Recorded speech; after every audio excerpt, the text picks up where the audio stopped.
Los grandes viajes de aventuras, en muchas ocasiones con ánimo de descubrir nuevas rutas comerciales, como los de Marco Polo o Cristóbal Colón, en otras para ampliar los límites de imperios, como los de Alejandro Magno, en otras buscando tesoros y hallazgos arqueológicos o geográficos que ampliaran la fama y riquezas de sus descubridores, como Stanley y Livingstone, y en muchas otras ocasiones asociados a imperios coloniales con el fin de conocer mejor los territorios y los pobladores que se pretendían colonizar y explotar, como los de clérigos evangelizadores o aquellos que dieron lugar a los estudios antropológicos y etnográficos, nos han fascinado desde siempre. Los relatos de exóticas curiosidades, gentes con rasgos y pieles diversos y sus enigmáticas costumbres, plantas y animales de extraña belleza o peligros inimaginables han plagado los libros de viajes de aventura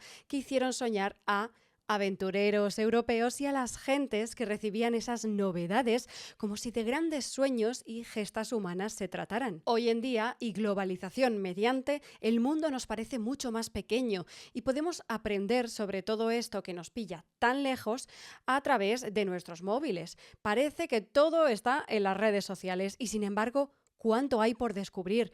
¿Cuánto por experimentar, aprender y comprender en este inmenso planeta lleno de seres humanos tan diversos en sus costumbres y culturas y, en el fondo, tan parecidos los unos a los otros? La conversación con Amarna Miller, que estás a punto de escuchar o ver, trata de estos viajes con fines tanto antropológicos, de comprensión de cómo viven otras gentes en sitios muy distantes, como de aventura, saliendo de esas rutas turísticas tan trilladas y tan cómodas, y que vivirlas en persona y hacerte la misma foto que todo el resto de turistas que, como tú, hacen cola frente a un spot turístico más, se siente igual que verlas en la pantalla de tu móvil, pues mientras estás tirada en el sofá. Tras viajar por medio mundo y sorprendernos con iniciativas súper variadas relacionadas con causas humanitarias que comparte a través de sus redes sociales, Amarna ha decidido convertir su pasión por el viaje y la convivencia con personas de culturas muy diversas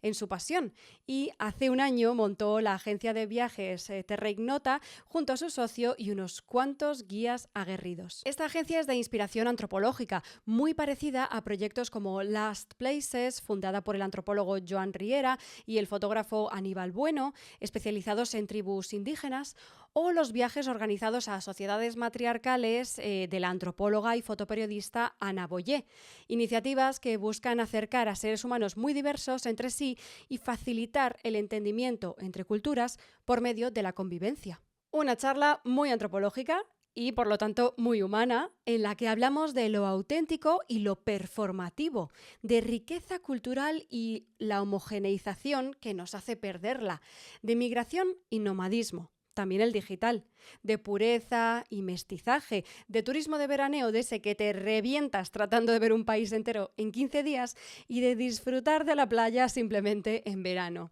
En fin, hablamos de eso que a ti también te pasa y además pues pasamos un buen rato. Pero como siempre me lío sin saludarte primero, por favor. Hola, soy Paula Martín, periodista y antropóloga, y te doy la bienvenida a ¿Cómo hemos llegado hasta aquí?, el podcast sobre antropología del Antropoceno, en el que estudiamos a Homo sapiens en la actualidad en un planeta que ha cambiado de arriba a abajo por nuestra propia mano humana. Y en este primer episodio de la serie El Jardín exploraremos el viaje y el encuentro entre humanos diversos en la actualidad. Si no me sigues ya, te agradeceré que lo hagas si te gusta esto que vas a escuchar o ver.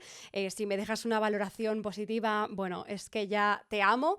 Y bueno, pues si además lo compartes con alguien al quien le vaya a gustar, bueno, matrícula de honor. Así que nada, gracias por estar ahí y te dejo con la entrevista. ¿Cómo hemos llegado hasta aquí? Con Paula Martín.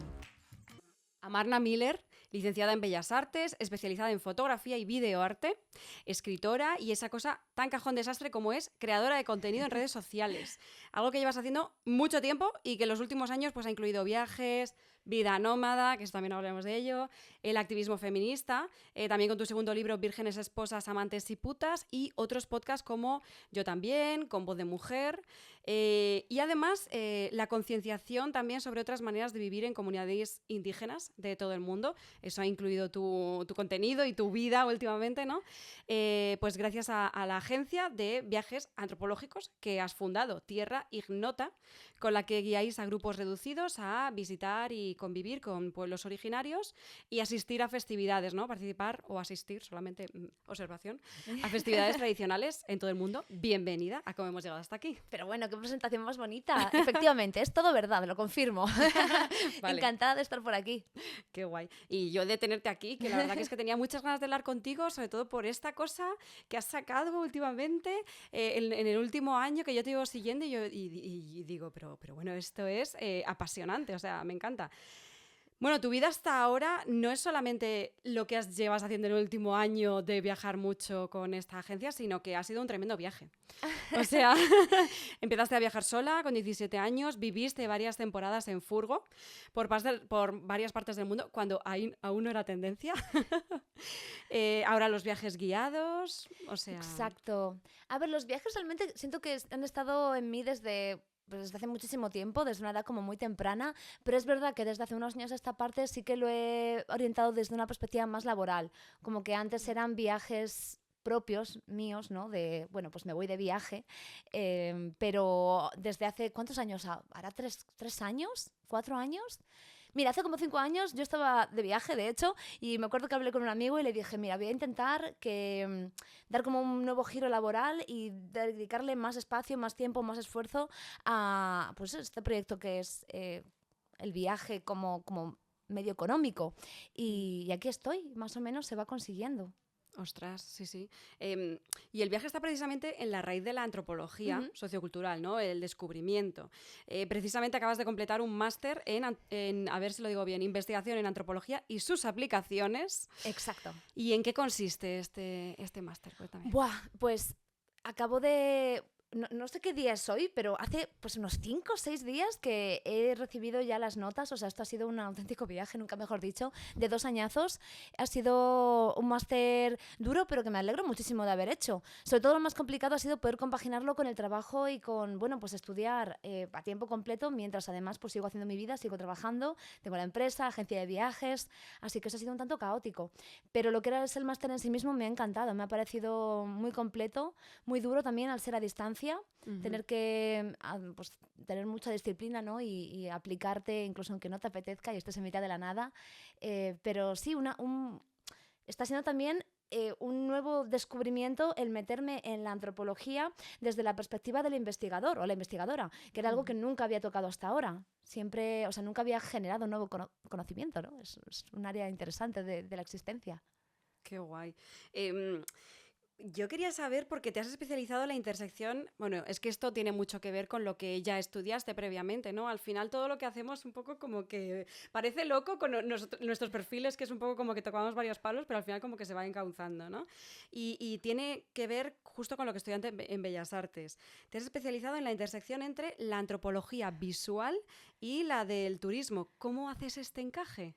Bueno, yo creo que al final, también cuando investigas, pues acabas interesándote por las cosas que te rodean, ¿no? Las cosas de tu contexto, porque también son las que tienes ganas de descubrir desde otra perspectiva. También las más complicadas de investigar, porque tienes que hacer una labor doble de extrañamiento, ¿no? Porque estás tan metido en el ajo que de alguna manera tienes que esforzarte más en poder separarte para ser rigurosa. Sí, la antropología del turismo, pues obviamente teniendo una agencia de viajes es algo que me toca muy de cerca y me hace reflexionar mucho, ¿no? Porque el turismo tiene una parte que para mí es muy buena y muy positiva y otra parte que también puede ser muy sustractiva. Y aquí en España, sin ir más lejos, pues también estamos viviendo, ¿no? Esa parte sustractiva de lo que es el turismo sin control. Entonces, pues obviamente de ahí pues hay algo que me interesa muchísimo. Y luego por la otra, antropología audiovisual, primero porque es una área de la antropología que está... no te diría que es nueva, porque no lo es, pero sí que tiene una perspectiva muy novedosa desde hace poco tiempo. El audiovisual se ha utilizado desde siempre en la antropología, desde los inicios de la disciplina, siempre como acompañamiento de un texto escrito, siendo el texto lo que genera conocimiento y la parte audiovisual la que lo apoya, ¿no? Alguien te describe, pues yo que sé, Margaret Mead en Bali, ¿no? Que tiene una serie de vídeos increíbles de rituales, bailes, pues lo que hace es, te explica cómo es el baile y te pone un vídeo, ¿no? En el cual pues, tú puedes ver el baile, pero al final siempre es un apoyo al texto. Y la antropología audiovisual hoy en día se plantea como una forma de generar conocimiento en sí mismo, y eso me parece brutal, porque eso sí que tiene muchísimo que ver con, al menos a mi parecer, habrá gente que no esté de acuerdo, tiene mucho que ver con Bellas Artes y con lo que era mi background, ¿no? A nivel de investigación. Claro, bueno, aquí ya, si metiéndonos un poco en la antropología, ya mismamente la cámara se convierte en un elemento más de esa investigación, pero en un elemento más de lo que estás observando, ¿no? En lo que estás recogiendo. Y has observado, bueno, obviamente todos nos comportamos distinto delante de una cámara porque queremos quedar bien, ¿no? ¿Qué has observado respecto de esto, al hacer tu TFM, que ahora hablaremos de eso? Claro, cualquier escena, o sea, cualquier ritual, por ponernos ya en términos antropológicos, tú me dices si estoy muy subida de volumen. Sube. Estoy acostumbrada a hacer podcast como a un público como muy mainstream. Es la primera vez que hago un podcast, ¿no? Una intervención que es específicamente antropológica. Entonces estoy como muy acostumbrada a bajar el nivel de las cosas que digo para no sonar demasiado repipipedante, pero voy a subirlo. Y si me dices, oye, la gente no se va a enterar, pues vuelvo a bajar para abajo. Si no lo explicamos, no Hermione Granger. Pues, claro, al final cualquier ritual tiene una dimensión performativa. Es decir, un ritual lo que está haciendo es, por una parte, apelar a lo simbólico o a lo sagrado, en el caso de mi TFM, por ejemplo, y a la vez también está produciendo un conocimiento nuevo, de tal manera que es como un uróboros, ¿no? Como se retroalimenta a sí mismo. Y ahí hay algo súper interesante y también muy paradójico como investigador porque es un círculo, es iterativo. Llega un punto en el que la investigación, siempre hay algo nuevo que investigar, porque pongo un ejemplo, ¿no? Estás investigando el ritual y también tú tienes que tener en cuenta tu perspectiva como investigador dentro del ritual, ¿no? El hecho de que tú estás observándolo y por tanto modificándolo como observador. Eso es. Y entonces te pones a investigar de qué manera tú lo estás modificando. Y entonces puedes ir un paso más allá y a investigar de qué manera ellos están percibiendo que tú lo estás modificando.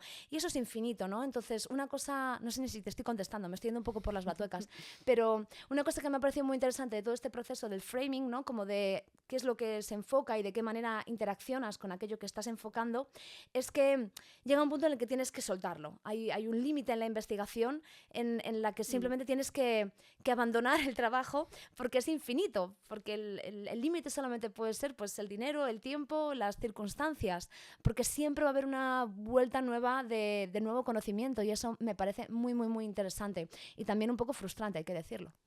Sí, pero a ver, no obstante, sabemos desde los inicios de todo esto que nuestra propia presencia ahí ya introduce un elemento de extrañamiento, bueno, y un elemento externo que modifica de alguna manera todo eso. O sea que, bueno, sí es verdad que le vas añadiendo capas, pero bueno, también como ya tu propia perspectiva ya es una capa, pues como quitarte con todas esas capas. O sea, no me puedo quitar mi propia piel, mi propio cerebro, ¿no?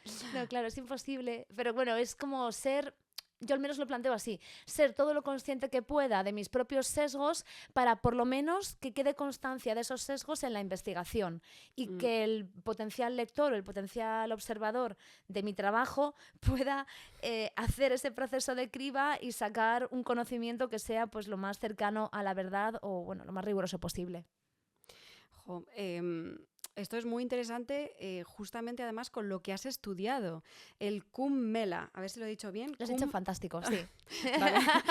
Es mal. Que has hecho tu trabajo de fin de máster, ¿no? Tu trabajo de campo en esta ceremonia y festividad que bueno, ahora nos cuentas un poco de que me cuentas y a quien esté escuchando y mirando, ¿ves? Esto también es tela, ¿eh? Es un poco esquizo. Pues eso, es una ceremonia, es una festividad, ¿no? Y y también la planteas desde las concepciones de autenticidad, como contabas, de los turistas cuando asisten a rituales que se salen de su normalidad, ¿no? De qué, bueno, cuéntanos primero qué es Kumbela y de qué hipótesis partías y a qué un poco conclusiones llegaste. Claro que sí. Bueno, me encanta hablar de esto además, porque es que ¡Es mi libro!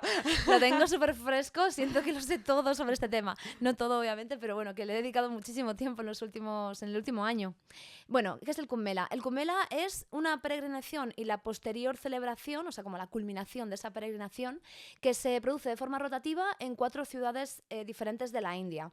Pero por resumirlo mucho y no dar la turra a la gente que esté viendo esto, me voy a centrar en la ciudad en la cual yo hice mi trabajo de campo, que es la ciudad de Prayagraj.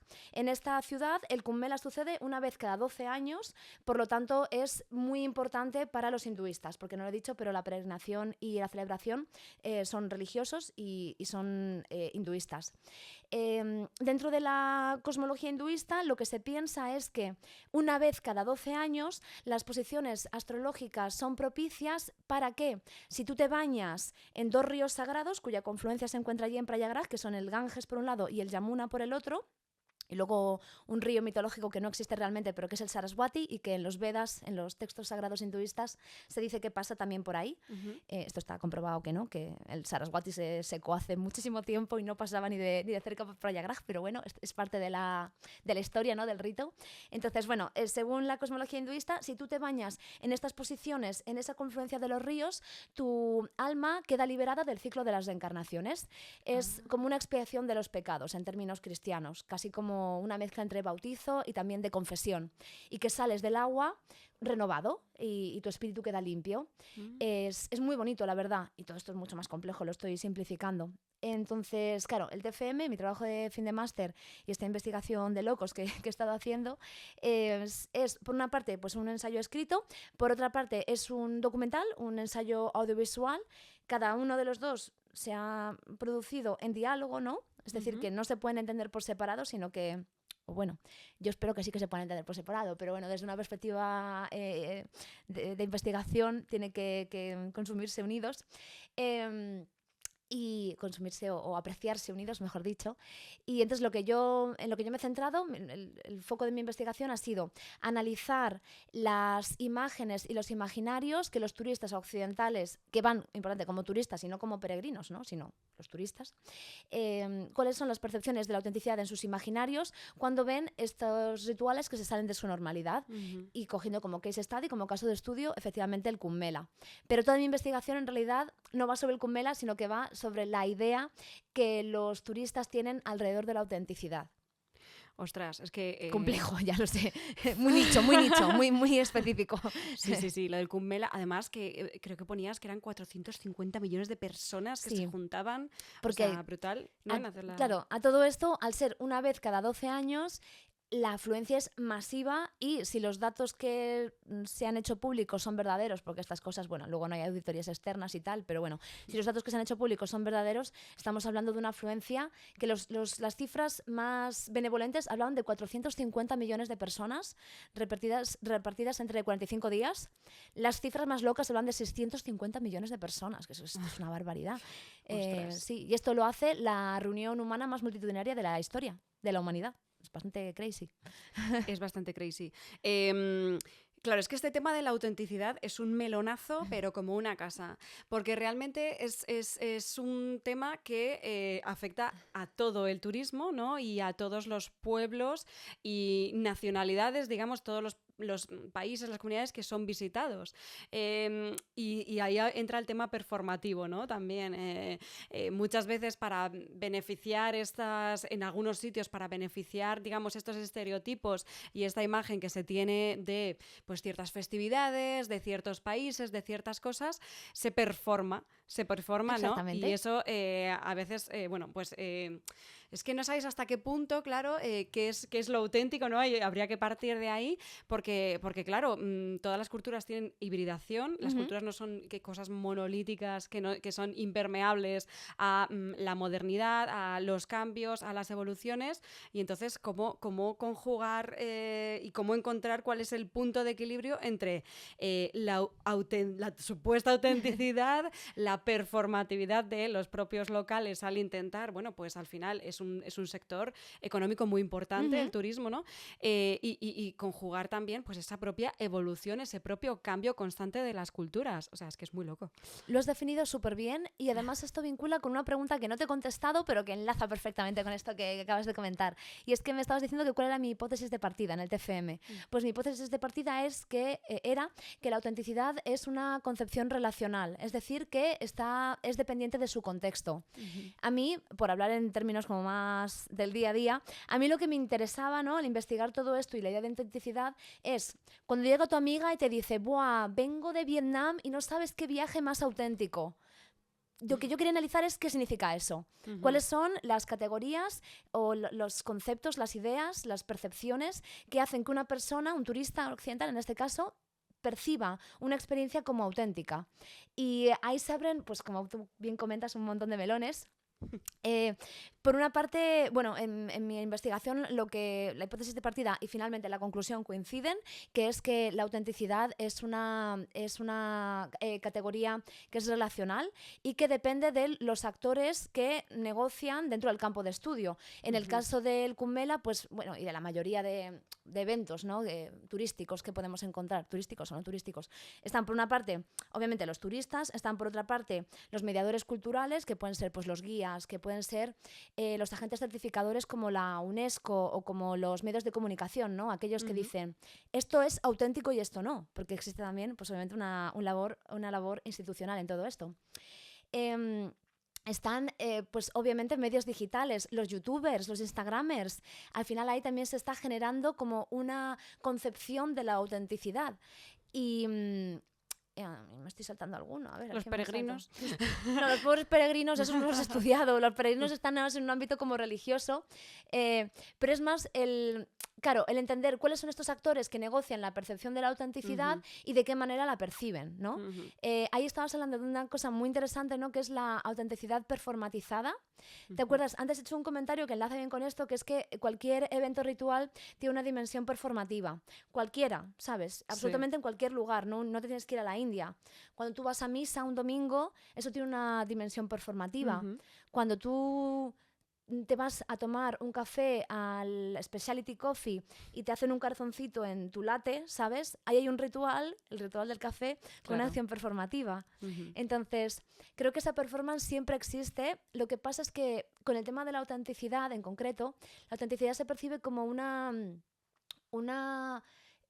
condición inherentemente positiva.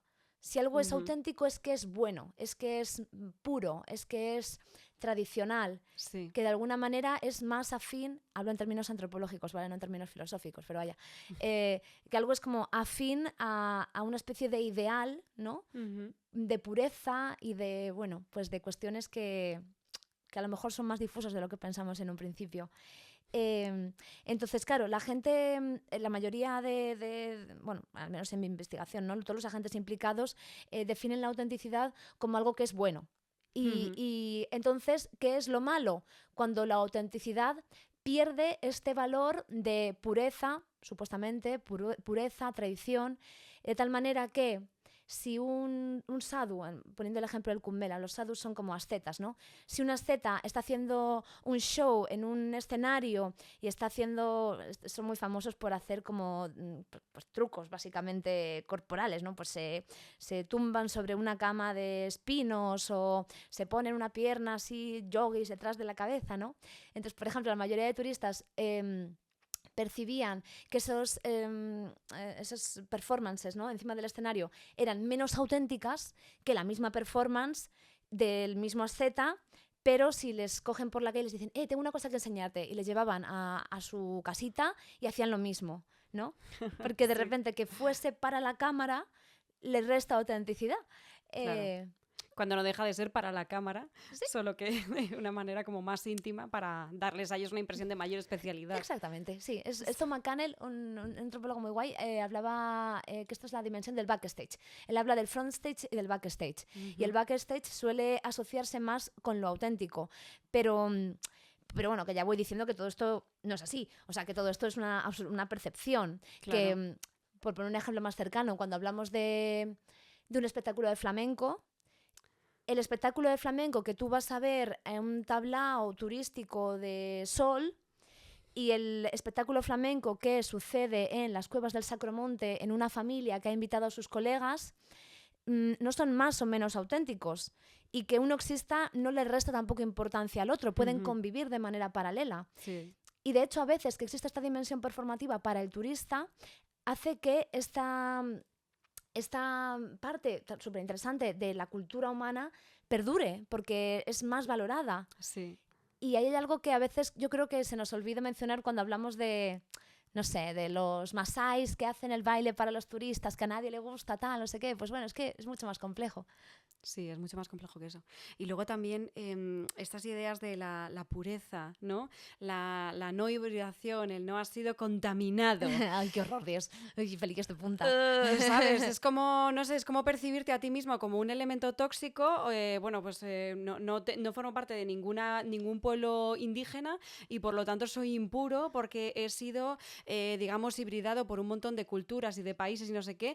Y eso no deja de ser mentira, porque en realidad todas las culturas muchas veces son, bueno, las culturas y, bueno, pues digamos también las occidentales y tal, no dejan de ser mezclas, ¿no? Y en la mezcla también está, se dice, en la mezcla está el gusto, ¿no? O sea, quiere decir, no dejan de ser expresiones culturales, aunque hayan sido contaminadas, aunque hayan sido imbricadas por otras culturas, por otras expresiones, ¿no? No dejan de ser, por ejemplo, el flamenco mismo que lo mencionabas, es que es interesantísimo porque a ver, sabemos que el flamenco nació en las cuevas del Sacromonte y tal, pero sabemos de qué nació. El flamenco nació de la hibridación de la zambra judía con, bueno, pues que lo empezaron a bailar los gitanos que vivían en las cuevas del Sacromonte, ¿no? Y lo empezaron a bailar en comunidades que también tenían comunidades cristianas muy, muy importantes. Entonces, el mismo flamenco que se le supone una pureza de no sé qué, no sé cuántos, es fruto de una hibridación. Ahí está lo bonito también de todo eso. Es que a veces cuando pensamos en esas cosas supuestamente puras, en esos símbolos de la pureza de una cultura, lo que pasa es que no tenemos el contexto para entender de dónde vinieron. Pero el mantón de Manila que se usa en la Feria de Sevilla, plot twist, viene de Manila, ¿sabes? O sea... Te descubro aquí un pedazo de secreto. Efectivamente, ¿no? O por irnos a ejemplos más lejanos, cuando tenemos esta imagen de las mujeres turkana en la zona de norte de Kenia, con estos collares de cuentitas que son como súper grandes, tal, esas cuentitas, ¿de dónde salen? Nosotros pensamos que vienen de que hay alguien fundiendo cristal en la tribu de África. No, pues vienen del comercio, vienen de una serie de nexos que hacen que realmente todas las culturas, y digo culturas como muy entrecomillado, ¿no? Que todos los pueblos del mundo tengan una cierta, o en mayor o menor medida, conexión entre sí. Y que esa supuesta pureza al final viene de una visión idealizada que enlaza mucho también con el buen salvaje. La idea de ese ser humano que vive alejado de la pestilente y corrupta contaminación del capitalismo y venimos nosotros a, de alguna manera, modificar su existencia con nuestras malas costumbres. Chicos, no. Qué paternalista es eso, qué horror, ¿no? Totalmente. O sea... Y el buen salvaje, claro, el buen salvaje no somos nosotros también en parte porque han venido gentes de otros lugares. Entonces ya estás también estigmatizando la migración. Ajá. Y no hay nada, tú que has viajado tanto, tú que has conocido pueblos nómadas, no hay nada tan humano como el nomadismo, como el viaje, ¿no? O sea, y el viaje para vivir en un sitio, para colonizar pues un sitio, nuevas fronteras, ¿no? Y hacerte un poco también del lugar. Aunque luego, millones de años más tarde, puedas ser considerado un buen salvaje de algún sitio, el ser humano nació en el Cuerno de África. No, perdón, en el delta del Congo. O sea, quiero decir, ¿sabes? O sea, venimos de ahí. Si buscas el ser humano más puro, están ahí, y precisamente esas personas es a las que más se rechaza en ciertos países, ¿no? Por causar como el mestizaje, ¿sabes? Que no hay cosa más humana al final que el mestizaje. Bueno, el nomadismo realmente se sigue viendo, es interesante, porque en los últimos años ha dado una vuelta de tuerca que me encantaría investigar, pero el nomadismo históricamente se ha visto con muy malos ojos. Los pueblos nómadas han sido históricamente perseguidos, desde pues, el pueblo gitano que tú estabas comentando hace un segundo. Al final lo que se les presiona es al sedentarismo, para que haya, a mi parecer por lo menos, un control poblacional, para que existan unos censos, para que los gobiernos puedan saber qué personas existen en su territorio. Pero bueno, que lo vemos en absolutamente todos los países, incluso en países con mayoría nómada, lo cual me parece ridículo. Que llegas a Sudán o llegas a Algeria y los nómadas del desierto les tienen ahí, vamos, bajo mínimos para que se asienten, poniendo dinero el gobierno para hacer casas sedentarias y que dejen de moverse de un lugar para otro, por ese control, esa necesidad de saber qué personas están dentro de tu territorio. Pero digo que está habiendo un cambio en los últimos años porque, claro, Occidente, as always, ha hecho aquí una deriva, ¿no? De hace como, yo qué sé, 10 años a esta parte o así, ¿no? Con todo el tema del nomadismo digital, que lo estábamos como comentando un poco ahí de fondo, y es que de repente ahora el nomadismo vuelve a molar. Todos los pueblos históricamente perseguidos por ser nómadas quedan relegados al olvido, porque ahora nosotros, gente blanca y con dinero, queremos ir a Bali a tomar café. Es que Estela, ¿eh? Que no me parece mal, ojo, lo digo así con el, yo qué sé, con el rentintín, porque me hace gracia, ¿no? Que esa falta, no sé, como que a veces miramos unas cosas que son como muy obvias y nos olvidamos de las otras que están realmente a la vuelta de la esquina. O sea, no estoy en contra ni mucho menos del nomadismo digital, pero sí que creo interesante que ha habido históricamente como este rechazo al nómada, mientras que por otra parte el nomadismo actual de los expatriados, socorro, en vez de inmigrantes, ¿por qué usamos esos términos? Porque son blancos y tienen dinero. Exactamente. De repente tiene como esta característica pues prácticamente positiva, ¿no?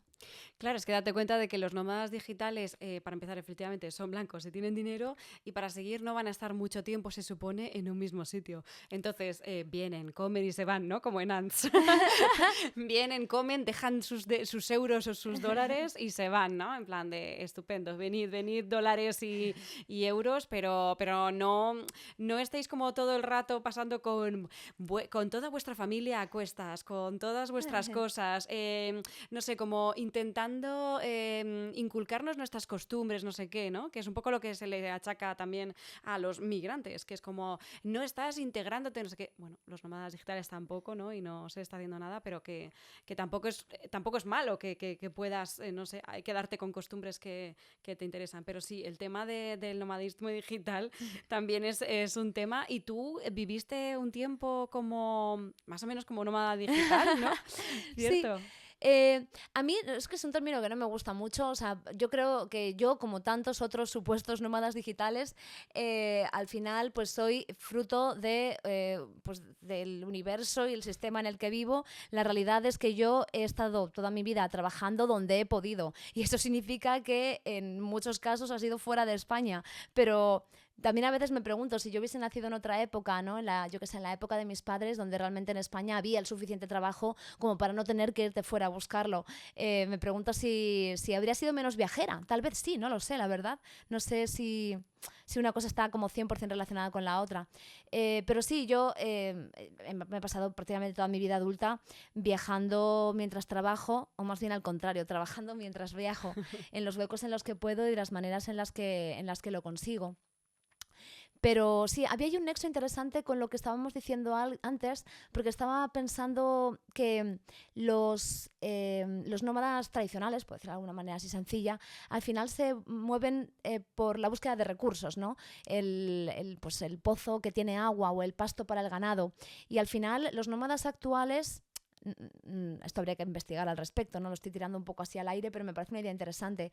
También se mueven en busca de recursos, lo que pasa es que son recursos diferentes. Claro. A lo mejor es un mejor salario como camarera en Islandia que como ingeniera en España, o también puede ser simplemente pues, el poder estar en un lugar donde la crisis sea menos dura que la que vivimos en esta parte de Europa.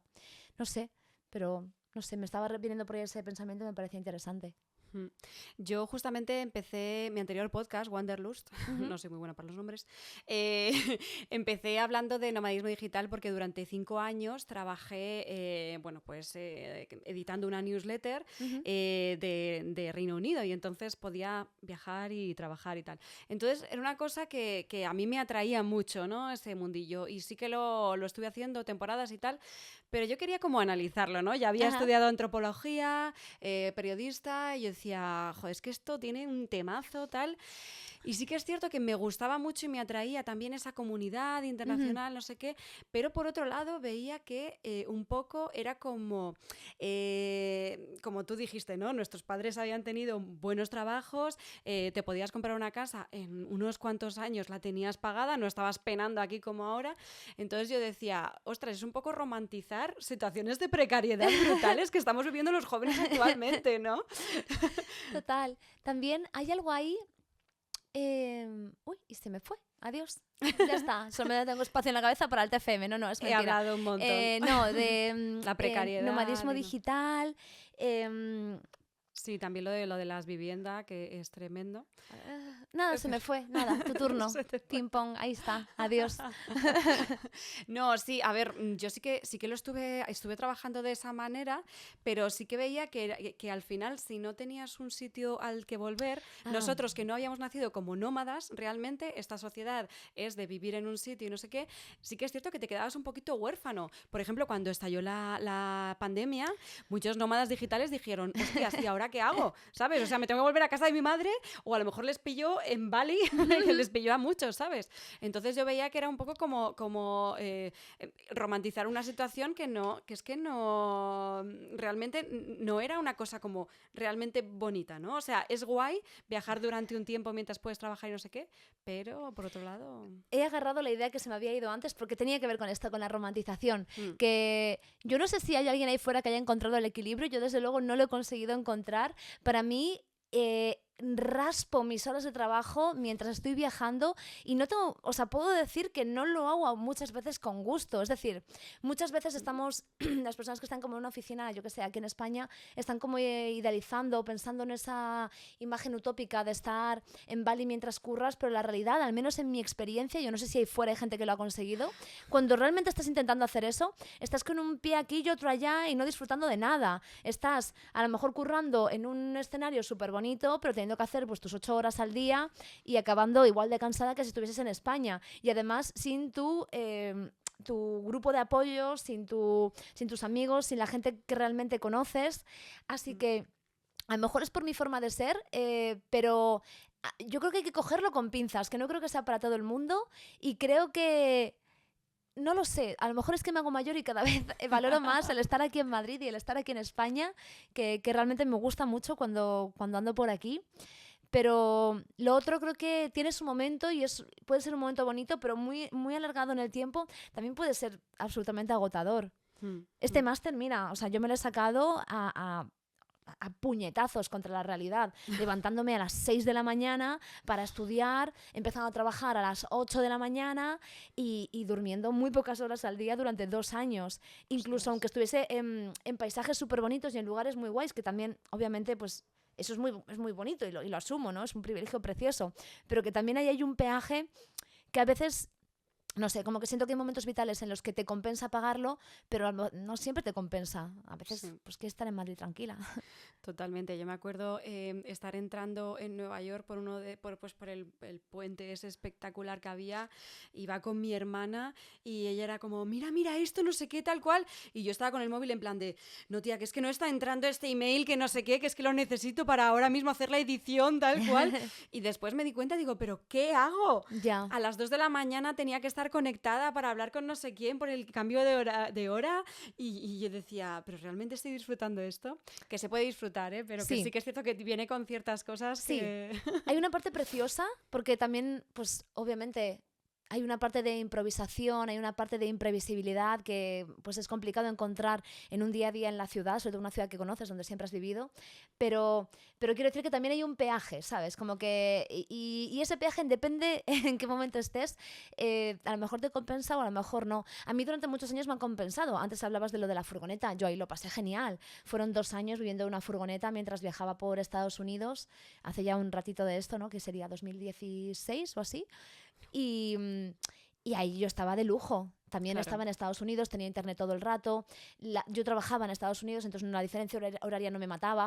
Vale. Pero cuando he estado en situaciones como la que acabas de describir, me acuerdo hace unos meses, en Indonesia, que teniendo llamadas de trabajo a las 3 de la madrugada de Indonesia, levantándome los de la habitación de hotel de al lado, llamándome a la puerta porque estaba haciendo ruido, y al final me ves rodeada de mosquitos en la piscina del hotel con el ordenador diciendo yo, ¿quién me ha mandado a mí a hacer esto? ¿Sabes? O sea, con lo bien que podría estar yo tranquilamente. Sí, es verdad, es verdad. Bueno, tiene esa parte. Ahora vamos a hablar, porque es que me mola un montón, de Tierra Ignota, Por favor. de esta agencia de viaje antropológico, podemos decir, viaje etnográfico, antropológico. ¿De dónde partió ese interés por los pueblos originarios y cómo se gestó el proyecto? Cuéntame. Pues el interés parte claramente de viajar, ¿no? Y de ver cosas increíbles. Y tal vez viene de la idea, una idea muy inocente, ¿no? Con la que yo empecé en mis viajes, que era que todo está ya visto, todo está ya documentado, ya se sabe todo sobre todo el mundo, ¿no? Ahí tienes 1 millón de revistas de National Geographic, tienes documentales en la 2, tienes un montón de etnografías súper importantes, y yo pensaba que todo estaba catalogado, todo estaba sobre el papel, y de repente empiezas a viajar y te das cuenta de que hay idiomas. Miré el otro día la cifra de idiomas que se pierden al año y es que era una barbaridad. Hay como 60 idiomas al año que mueren porque no quedan hablantes. Y de repente conoces en mitad de la nada a la última hablante de un idioma que te habla o te canta, ¿no? en esta lengua que no va a volver a existir, que tal vez eres de las últimas personas en oírla. Y ahí de repente hay como un fueguito mío interno que se prendió. Y se prendió, mami. Bad Bunny de repente. Ahí dije, coño, ¿cómo puede ser? Qué inocente, ¿no? Mi mente... Sí. Mi mente no antropológica o preantropológica de pensar que todo estaba ya documentado. Y entonces yo creo que desde esa perspectiva empecé a hacer, sobre todo cuadernos de viaje, ¿no? Que también enlazaba mucho con el tema de Bellas Artes. Empecé pues a poner todo este conocimiento que me llegaba en papel para que de alguna manera, en algún momento, si eso era importante, me acordase de ello. También ahí la labor un poco obsesiva de mi persona.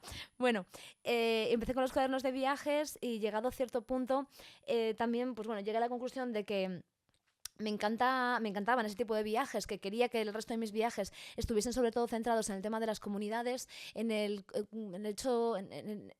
factor humano, en la conexión con otras culturas y otras cosmovisiones que se saliesen de la mía. Y intenté encontrar empresas con las que viajar desde esta perspectiva, y existen, y viajé con unas cuantas de ellas, pero siempre yo, como buena obsesa del control, siempre había algo que no me acababa de convencer, ¿no? Siempre había algo que decía, bueno, yo esto no lo haría así, ¿no?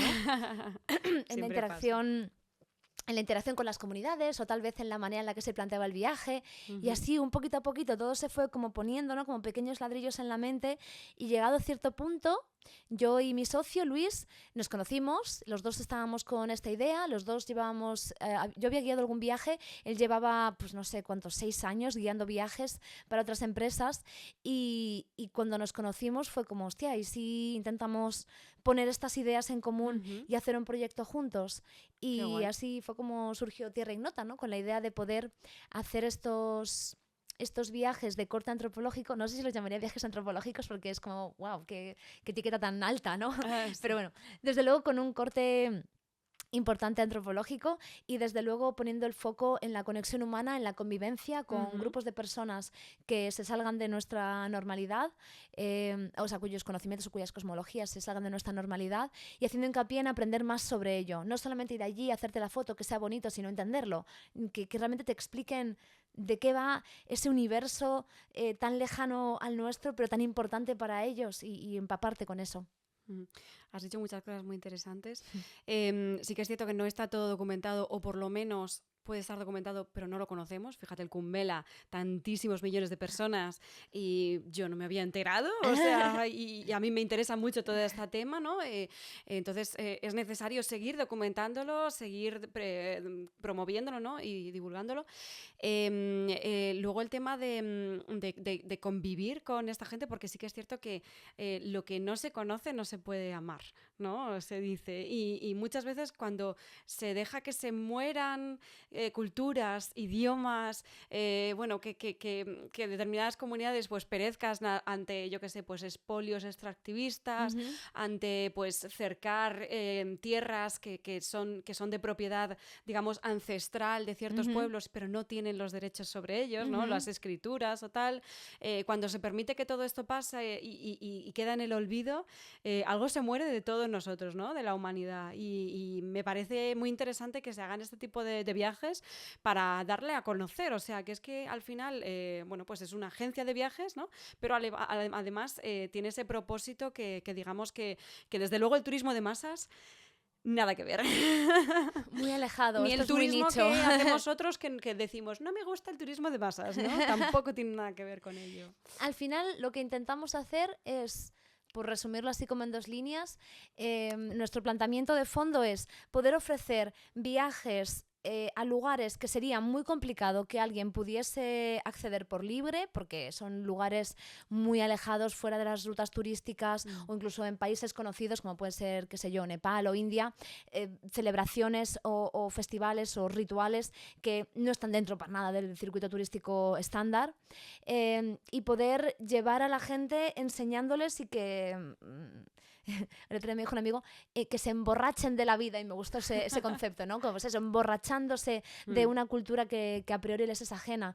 Es que, has dicho también muchas cosas que me han parecido interesantes, quiero retomar algunas, ¿no? Porque estabas diciendo que no puedes enamorarte de aquello que no conoces. Bueno, 100% lo suscribo, y además creo que también nosotros como personas occidentales que viven en España, pues somos herederos de unas fuentes de información que muchas veces son paternalistas, tienen perspectivas coloniales y las tenemos tan metidas dentro de nuestro conocimiento, de nuestro repositorio de ideas, que no nos damos cuenta.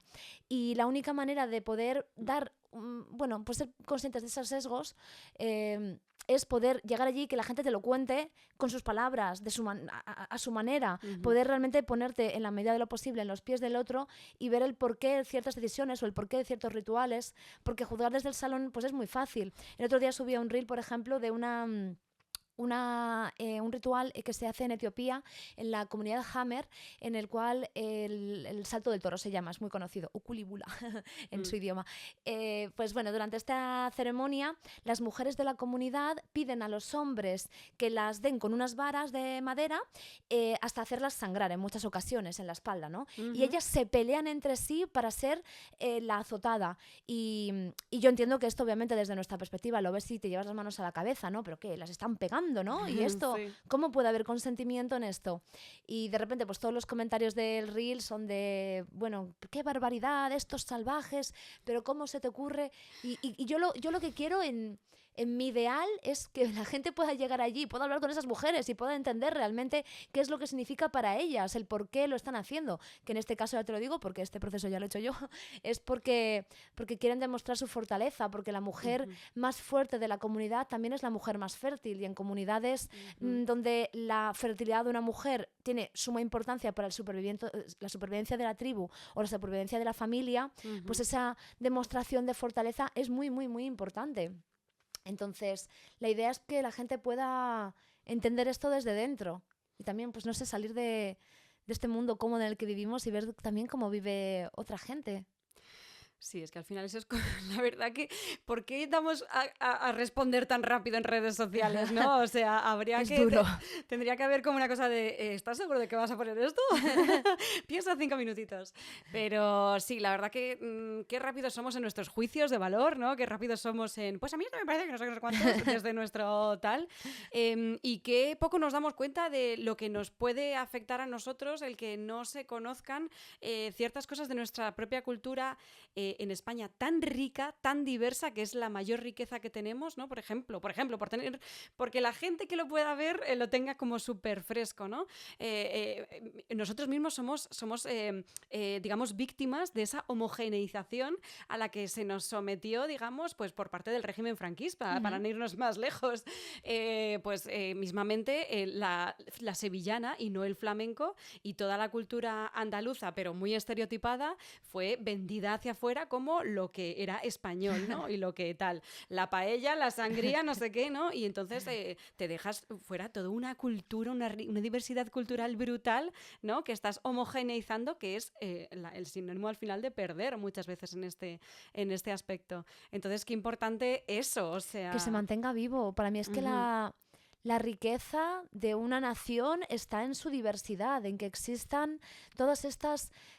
Mira, te hablo de rituales en la India, pero realmente aquí en España tenemos cosas súper interesantes, ¿sabes? Que tenemos las rapadas bestas. Aquí en Madrid está lo de la... ¿Cómo se llama? Era un Midsommar, como una celebración de mayo. Creo que es o sea, de mayo, de primavera, quiero decir.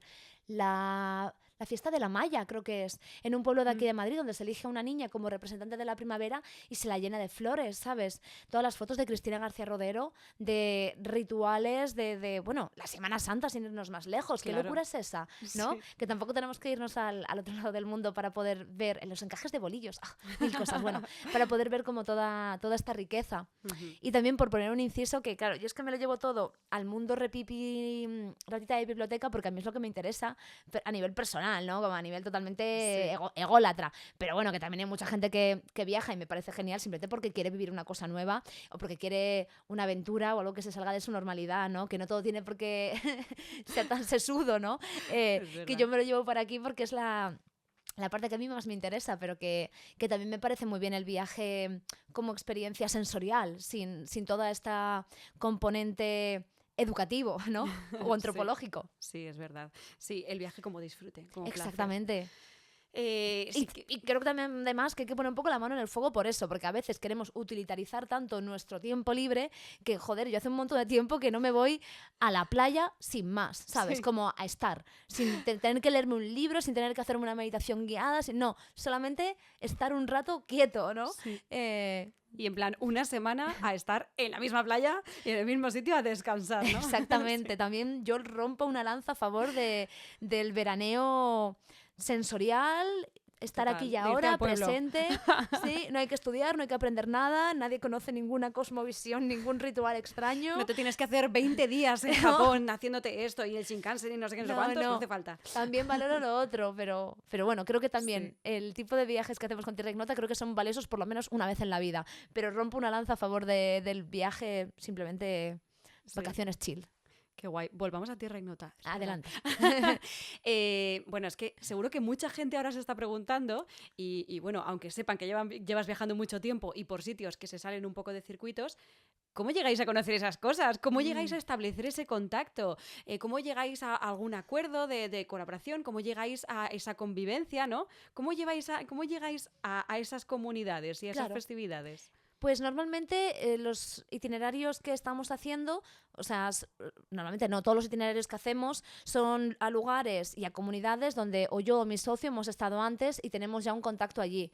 Entonces, pues es sencillo, simplemente pues se contacta, ya tenemos las notas de qué cosas nos han parecido interesantes, en cuáles nos gustaría profundizar. A veces de un itinerario al siguiente hay cosas que se quedan en el cajón desastre, ¿no? Pues me acuerdo pues una vez que estando por Sudán del Sur, que para mí es uno de mis países más fetiche, amo Sudán del Sur, estando allí me encontré con una señora que tenía unas escarificaciones, unas heridas, ¿no? Como muy interesantes en la oreja, como una marca tribal. Y a partir de ahí pues vas tirando del hilo y te dice, ay, pues es que mira, mi sobrino que es el que hace esto vive a 3 pueblos de aquí. Y digo, joder, no me da tiempo en este viaje, pero me quedo con tu contacto y cuando vuelva ya veremos si podemos analizar esta misión secundaria. Y así van abriéndose misiones secundarias que de un itinerario a otro van resultando, pues bueno, mutables, ¿no? De hecho, uno de nuestros viajeros, me gustaba cómo lo planteaba, decía que no hacemos viajes organizados, sino que hacemos viajes desorganizados, porque una parte muy importante es la misión secundaria. El tener como algún dato, por ejemplo, ahora que en Sudán del Sur, que volvemos a final de año, pues yo, a título personal, he estado haciendo como toda una investigación de tipo de joyería, unos tipos muy concretos de joyería que se realizan en unas comunidades concretas de Sudán del Sur. Y entonces voy a ir ahí con todo mi estudio, obviamente a comprobar si aquello tiene sentido o no tiene sentido con lo que me están planteando. Pero eso ya abre una misión secundaria, que va a ser encontrar a los joyeros o a las personas que tradicionalmente hacen estas piezas. Y así, pues bueno, se va tirando del hilo y una cosa va llevando a la otra. Eso los sitios en los que ya hemos estado, que es el 99%. Luego hay un 1% de lugar al que no hemos podido ir con anterioridad, yo o mi socio, porque se encuentra muy alejado, porque se puede ir una vez al año o porque son unos nómadas que o les pillas en el lugar concreto o no les pillas. Esos son lo que llamamos viajes prospectivos, que son los viajes que más... bueno, pues que más componente de aventura tienen. ¿Y vais ahí con la gente, con los que vamos se ahí apuntan? con los clientes que se apuntan, claro, con los viajeros que quieren unirse a esto, porque es otro tipo de viaje. Es como el viaje de aventuras. Sí, claro, no hay un itinerario tal cual, hay una idea abstracta. Ahora, por ejemplo, en diciembre hacemos un prospectivo a Amazonas, a una zona del Amazonas colombiano donde no hay presencia turística, a la que es súper complicado llegar, y entonces vamos en un grupo muy reducido de viajeros, la gran mayoría gente que ya ha viajado con nosotros antes y que ya sabemos que van a estar alineados, ¿no?, con un tipo de viaje como de tanta aventura. Y eso es, no te voy a decir porque es supervivencia, porque no lo es, ¿no? O sea, obviamente está controlado y es seguro, porque si no, no lo haríamos, pero no es un viaje organizado. Vamos a ir a un sitio donde nos vamos a coger unas barcas y vamos a ir con las barcas hasta donde podamos para encontrar una comunidad que tengo yo estudiada, que me huelo, que está por una zona concreta, y tenemos 14 días para resolver esta misión. Y lo que vayamos encontrando por el camino, y cada uno vamos con nuestra hamaca, con nuestra botella potabilizadora, con guías locales, obviamente, que saben manejarse en el terreno, y esa es claro, ese es el 1% de nuestros viajes, que son los viajes prospectivos. Qué auténtico. ¡Socorro! Tenía que decirlo. No, pero está guay porque sí que es cierto que muchas veces en los viajes organizados y tal es como hay que ir aquí, a esta hora, hay que estar en no sé qué para tomarnos una copa de no sé cuántos, vamos a las pirámides en no sé cuántos, te levantas a las 5 para no sé qué. Uf, yo no puedo. De hecho, mira, he de confesar que tenía una visión malísima de los viajes organizados, como que yo era el anticliente de este tipo de viajes, hasta que empecé a hacerlos con empresas que obviamente no están alineadas con esto que acabas de comentar y que lo hacen un poco más sobre la marcha, y ahí dije, vale, aquí sí, esto es lo que yo quiero. Pero lo de ver en una guía hasta el restaurante en el que vas a comer, desayunar, no. Porque no porque me parezca mal, sino porque eso te cierra puertas a que sucedan otras cosas. Que a lo mejor estás tomándote un café en un sitio y empiezas a hablar con alguien local y te dice, pues vente a mi casa y conocemos a mi familia.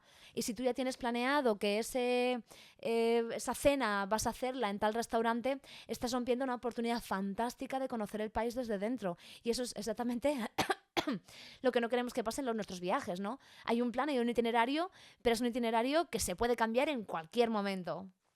Ay, eso es guay. Con consentimiento de la gente, obviamente. Pero... Pleno consentimiento siempre. Claro. Eso es guay porque a mí no hay cosa que más me guste que no prepararme tantísimo los viajes. O sea, en plan de fluir, sé lo que hay, no sé qué, y fluir, exacto, fluir. Bueno, pues lo mismo cuando sales por la noche, ¿no? Y no hay cosa que más me guste que sea una noche de aventura y que no sepas cómo va a acabar. Y la gente que te propicia eso. Entonces tiene que ser una gente también como, ¿no?, especial. Sí. No puede ser una gente comodona y como que se apalanque y no sé qué y que quiera comprar como las cosas en el bazar, sino una gente que te diga, sí, vamos a ver eso, Dios mío, que parece que hay algo escondido por ahí, ¿no? También yo creo que este tipo de viaje, ya la persona que quiere apuntarse cumple con un perfil muy concreto, que no es el perfil usual, no es el perfil de viaje organizado típico, es alguien que tiene ya ganas de irse a Siberia a convivir con unos nómadas. No todo el mundo quiere eso, a mi pesar. Y ante todo pronóstico, ¿no?, dentro de mi cámara de eco, no todo el mundo quiere hacer eso. Pero... O gente a lo mejor que quiere empezar a hacerlo pero no sabe cómo, porque no tiene lo que tú me preguntabas, ¿no? Dices, llego allí, ¿qué hago? ¿No? ¿Cómo accedo a estos lugares? Claro, claro. Entonces ahí es cuando te unes, ¿no?, a este grupo organizado. Y para mí también el valor de la comunidad y del grupo es súper importante y súper bonito, porque nos han planteado en varias ocasiones si estos viajes que organizamos los haríamos como en en petit comité, rollo, yo voy a hacer mi luna de miel, nos organizáis el viaje o quiero que este viaje sea igual, pero yo y mi pareja. Y a mí no me gusta, no lo Ya. estamos haciendo dentro de la empresa. Solo hacemos viajes grupales, porque hay algo ahí de Mm. comunidad y de apoyo, de aventura, ¿no? De estar en el Amazonas con tu hamaca, con tu grupo de compañeros y que es muy potente y es muy bonito. Ujú. Ahora te tengo que preguntar una cosa que probablemente mucha gente se estará preguntando y es ¿qué es lo más loco, qué es lo más curioso, qué es lo más tal que te ha pasado en uno de estos viajes prospectivos? Como nota así que dices, no me puedo ir de esta conversación sin saberlo. Pues bueno, no sé si loco, pero sí bonito. Lo que tú A ver, quieras reseñar, lo que tú quieras reseñar. es que esta anécdota se la conté justo ayer a una amiga y pensé, joder, la debería contar más a menudo porque es muy bonita. Pues Me cuéntala. fui a Sudán del Sur, que es efectivamente uno de mis países favoritos, y estuve conviviendo durante unos días con la comunidad Mundari, es una comunidad seminómada que viaja a lo largo de una zona de Sudán del Sur en busca de pasto para su ganado. Y viven de manera súper tradicional y muy, bueno, pues con una infraestructura muy básica, ¿no? Pues duermen en el suelo, tienen como unas camitas que hacen así como con 4 troncos, pero vaya, una cosa como muy, muy básica. Ujú. Y la gente suele ir a verlos como un día y se van. Y yo cuando voy, pues me intento quedarme todo lo posible, porque es bueno, no sé, le tengo mucho cariño, me tratan muy bien. Y en estas, pues empecé a intentar, dentro de mis capacidades, aprender su idioma, el idioma Mundari. Entonces yo tenía mi blog de notas y estaba allí con unos chicos y yo les iba señalando cosas y me iba apuntando notas, ¿no? Y decía eso, y me decían el nombre en Mundari, eso, me decían el nombre en Mundari. Y estaba yo sentada sobre una silla de plástico que era morada. Y estaba preguntando colores, ¿vale? Esto, blanco, esto, tal, negro. Y de repente señalé la silla y se quedan así. Y me miran. Y yo, violet o purple, ¿no? En inglés. No, no, no. Y de repente se ponen como a hablar, tal, con clave. Empiezan a llamar a gente, tal. Se reúnen todos los hombres de la tribu. Yo pensando, igual, he liado. Ya, no sé qué se Me estarán van a pensando que echar. estoy preguntando. De repente ahí había 20 hombres discutiendo entre tal, no sé qué, no sé cuántos. Y ya me viene el chico que chapurraba un poquillo de inglés y me dice la palabra en árabe. Y yo, no, en árabe no, la quiero en mundari. Otra vez, tiqui, tiqui, tiqui, tiqui, ahí hablando tal. Y al cabo de un rato vuelve el chico y dice, no hay palabra, no existe el color. Y yo, pero ¿cómo no que no existe el color? Me dice, no, no, no tenemos morado. Y de repente es como, claro, traer a tierra que al final el vocabulario se construye con lo que conoces y si no hay nada morado en tu entorno, pues ¿para qué vas a tener una palabra para el color morado? Mm. Y sin embargo, la otra parte de todo esto era que tenían palabras para las combinaciones de colores, o sea, tenían una única palabra para definir las combinaciones de colores que se daban en cada una de las vacas. Entonces, de tal manera que existe un color para blanco y negro, un color para marrón y blanco. Y eso, no sé, me hizo como pensar bueno, pues lo que hablábamos antes, ¿no? En ponerte en los zapatos del otro. Ujú. Ponerte en un universo donde no existe el color morado, pero tienes una palabra para decir vaca blanca y negra. Blanca, marrón y blanca, ¿sabes? Em, no será mi anécdota más loca, pero esa me gustó. Bueno, es un poco como los 40 nombres que parece que ser que tienen los inuit para denominar los distintos tipos de nieve, Ay, pues es ¿no? mentira, no sé, el otro día alguien me pasaba un ¡Oh, artículo, no! ya lo sé, no es verdad, no me acuerdo exactamente por qué era. Maldita sea, es Ya, que hay veces ya lo también que sé. con estas cosas te tangan para que digas, ¡ay, qué guay! No, pero bueno, pero podemos imaginar que sí, porque es una historia bonita, no pasa nada. Vale, venga, acabo de... Hasta luego. Pero bueno, no pasa nada. Ay, te quería preguntar una última cosa sobre esto. Ah, sí, te vas a Sudán del Sur, precisamente. Vas a llevar potabilizadores con una Exactamente. iniciativa que tú misma has recaudado dinero con un Uy, crowdfunding sí, y tal. Entonces, ¿estáis haciendo este tipo de iniciativas con comunidades y tal? lo digo así con un suspiro, no porque no me apetezca, que me apetece muchísimo, sino porque ha sido duro el proceso, ha sido un Sí. buen trabajazo, pero contenta de que se haya conseguido. Efectivamente, en lugares muy aislados, como son las comunidades a las que yo viajo en Sudán del Sur, y sobre todo en lugares donde los recursos son más bien escasos, intentamos en la medida de lo posible poder contribuir a pues de una manera más allá de la monetaria, que también contribuimos de manera monetaria, pero bueno, aprovechar la logística del viaje para poder llevar allí cosas que de otra manera serían muy complicadas de que llegasen. Por poner un ejemplo más concreto, algunas de las comunidades que yo visito en Sudán del Sur están cerradas, no a los turistas, sino cerradas al mundo durante prácticamente 8 meses al año, porque en la temporada de lluvias todo se llena de agua, se empantana, el Nilo crece y aquello se convierte en un barrizal por el que no pueden pasar los coches. Y entonces, una vez cada 8 meses, llega alguien nuevo a la comunidad. O sea, estoy hablando de sitios muy, muy, muy aislados. Entonces, en estas comunidades, pues hablamos con ellos cuando vamos, ¿no? De qué cosas pueden necesitar. Hay algunas comunidades que piden jabón, hay otras que piden mosquiteras, bueno, hay de todo. Vale. Y hay una comunidad en concreto bueno, un par de ellas, de hecho, pero voy poco a poco con lo que puedo, que nos pedían agua potable, claro. Porque no es que no tengan acceso al agua, sí que tienen agua, pero no es agua, es agua contaminada porque la comparten con las cabras, con las vacas, y ahí es donde se asean, ahí es donde beben. Entonces, claro, es eso un lodazal. Y el año pasado, no, hace 2 años, hice por primera vez una iniciativa alrededor de filtros potabilizadores de agua que salió muy bien, la verdad, y pude entender mejor también cómo funcionaban, ¿no? Porque, pues bueno, no sé, supongo que en un principio cuando te dicen que este agua que es barro se va a convertir en agua potable a través de un cacharrito así, dices, no me lo creo, ¿no? Pero de repente lo ves y lo bebes y no te pones malo y te pasas 15 días bebiendo ese agua y no te pones malo y dices, vale, ok, estoy dentro de esto.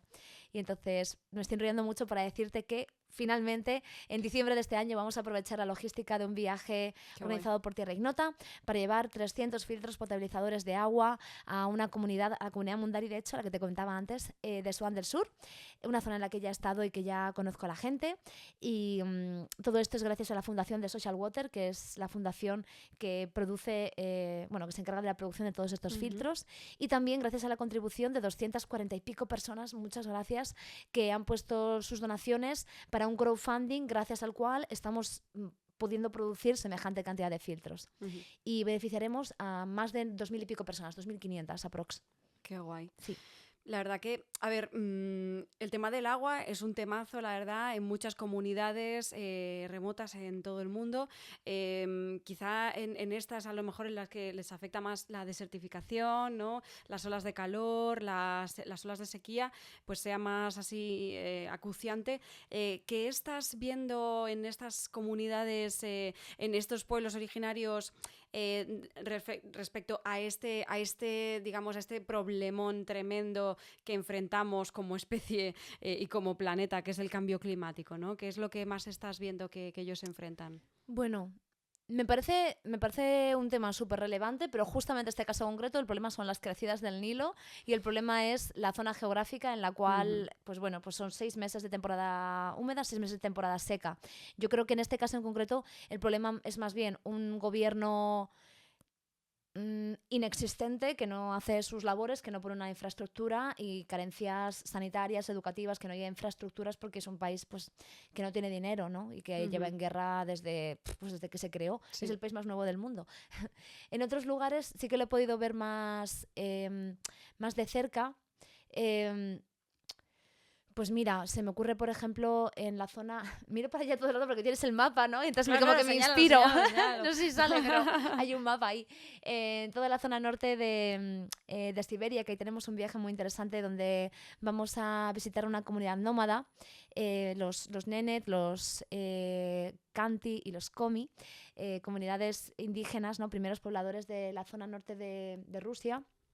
Y ahí sí que se ve que la época de deshielo, que antes eran pues prácticamente 3 meses al año, de no hielo, quiero decir, no el deshielo. El deshielo son meses antes y después. Pero la época de no hielo eran normalmente 3 meses al año, y cada vez que voy, y hace no tanto que fui por primera vez, eso se va alargando un poquito más.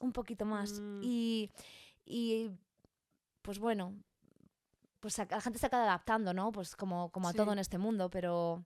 Hacía poquito estaba viendo que hay unas islas en el Pacífico, no sé si era Vanuatu, que estaban reubicando la población. Sí, a porque Australia, Nueva Zelanda y tal, porque ya se está anegando toda la isla, o sea... Efectivamente. O sea, es un atolón, sí. Eso es heavy, o sea, estás es una reubicación forzada. Lo que pasa es que eres pues refugiado climático en vez de refugiado de guerra. Sí. Ya.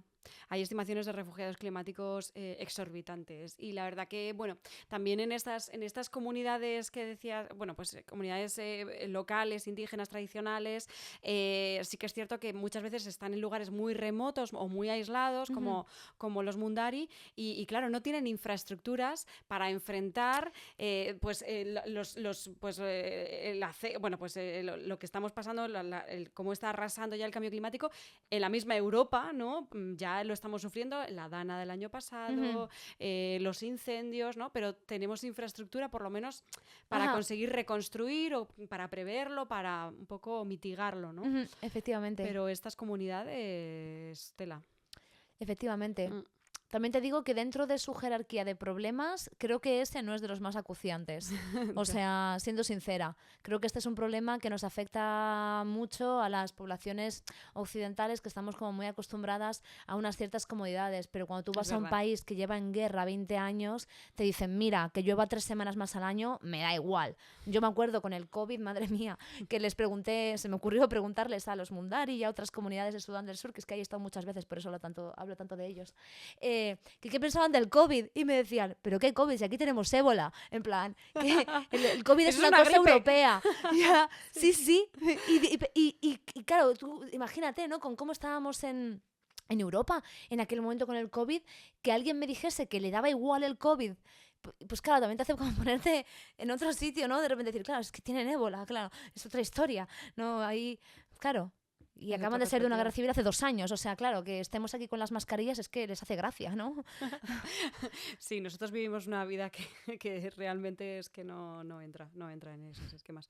Me encanta que digas nombres, pues los nombres de las personas, nombres de ciertas cosas en el idioma original, porque no existe, o sea, en todos lados pretenden que hables inglés y está genial porque te abre muchas puertas y no sé qué, o francés en los países actual, o sea, anteriormente colonizados por Francia, tal, pero no hay cosa más enriquecedora que hablar en el propio idioma de un lugar, ¿no? Con una persona en su propio idioma que se pueda expresar en sus propias palabras, y la gente se piensa que no, ¿cómo va a ser? O sea, yo hablo unos cuantos idiomas porque me flipa, y la gente se piensa que no puedes absorber más y tal, y tú dices, no, es que esto te abre aún más, o sea, a aprender más y a ser más como una esponja. Además, en mi experiencia, por muy cliché que suene, creo de verdad que es cierto, cuando estás en un sitio muy remoto cuyo idioma no es común para el normal de los mortales y haces un esfuerzo en decir cosas básicas como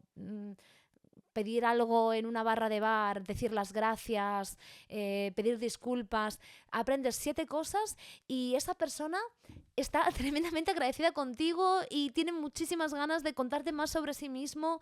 O sea, es como un esfuerzo que aunque sea de manera egoísta, te acaba viniendo bien a ti mismo, ¿no? O sea, es como que realmente estás demostrando que valoras y aprecias aquella cultura que te está acogiendo. Y eso desde la otra parte también es súper importante. A veces una cosa que la gente me pregunta mucho es, bueno, pero esta gente con la que vas allí a viajar, ¿no? A los que vas a visitar, ¿realmente quieren teneros allí? Y yo pienso, siempre como en una analogía, ¿no? Digo, mira, yo a mi madre le traigo a mis 10 amigos de Uganda a aprender a hacer tortilla de patatas y mi madre está feliz de enseñarles a hacer la tortilla de patatas porque tú cuando sabes mucho de un tema tienes muchas ganas de explicarlo. Y si además esa otra persona que sabes que es ajena a tu cultura, que ha venido de muy lejos para verte, hace un esfuerzo para aprender a decir, pásame las patatas, lo frío yo por ti, bueno, o sea, sois mejores amigos para toda la vida, porque es un acto de reciprocidad pues muy bonito. Al final es eso, ¿no? El acercamiento un poco como a lo más cerca que puedas estar de una persona que muchas veces es su idioma porque es su sistema pues en lo que se basa su lenguaje y toda su cultura, o sea, su forma de entender el mundo, y luego aparte lo que te pueden transmitir, ¿no? ¿Qué es? O sea, ¿qué te llevas así de cosas que, bueno, pues que te has quedado de viajes y tal, así que has aprendido mucho? Sí, no sé, por reseñar algo.